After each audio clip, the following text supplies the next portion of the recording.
It's December 6, 2018. My name is Bill McCamley. I'm a state representative from Las Cruces and Mesilla here in the wonderful state of New Mexico. And I've been doing these legislative update videos for about 4 years now. And this will be my last one as my term ends at the end of December. And the last 2 days I presented a bill at the legislature and helped run the orientation for the new freshman House members coming in. So I'm pretty much done.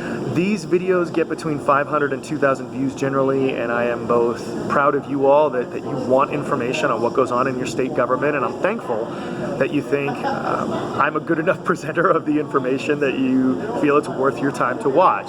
And so doing this, I just have really one final thing to say. So we do a really good job in this country of honoring those in business. You have shows like Shark Tank, which really honors those people and says it's great to make all that money. And they get huge tax cuts, those folks that make a lot of money. And we really want to emphasize that. What we don't do in this country a lot of time, and we should do more, is honor and thank those in public service. And let me give you some examples.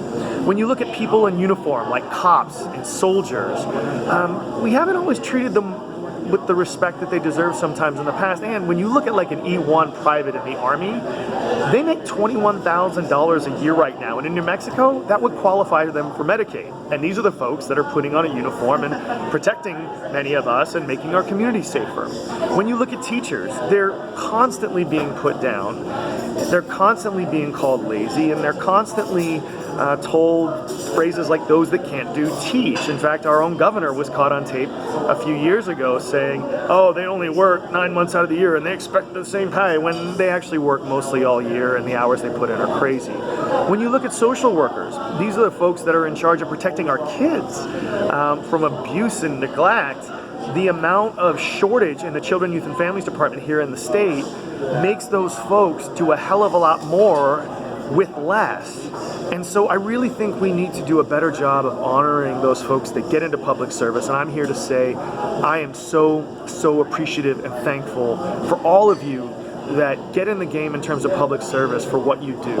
I will also say that politicians, a lot of times people think we're all crooks, we're all criminals. The worst of us always end up on the front page of the paper. We always end up on TV. And yeah, some people are bad, but the vast majority of people that run for public office are really good folks that are working their tails off to make their communities better. Now, I've been doing this for 20 years.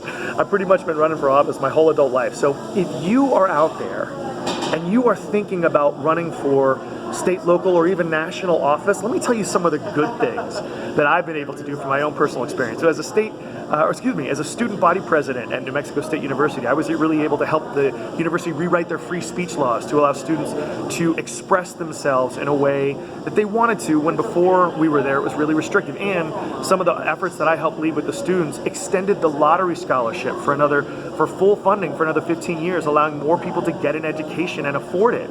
As a county commissioner, I worked really hard to establish infrastructure for the aerospace and the border trade sectors, allowing for jobs to be created. And with the spaceport, some of the funding we brought in has been spent for the last 10, 12 years on science education for our kids, and they're learning how to do things the right way and be excited about science and then get good jobs.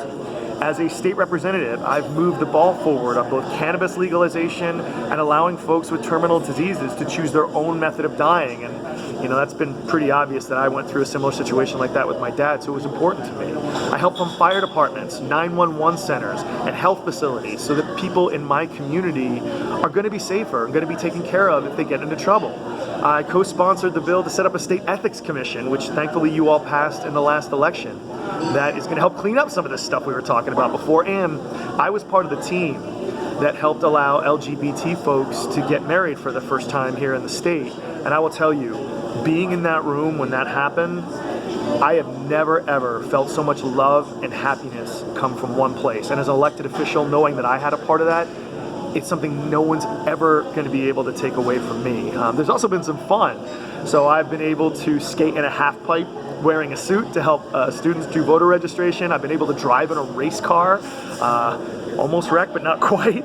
And last year I was able to go in front of thousands of cheering people to give a speech to the same Iron Man song. I was able to enter the same AC/DC song that Iron Man came into, and that was really fun. So this can be a good time as well. So if you're thinking of doing it, Please don't let the bad apples discourage you, and know that if you can get in there, there's a lot of good to be done and you can make a difference. So I know this is a cliche, but thank you all again so much for allowing me to serve you. It's been an absolute pleasure, and I just want to remind you, going into the future, remember, democracy is not a spectator sport, so keep your head in the game. Thanks everyone, I hope you have a wonderful, wonderful holiday season.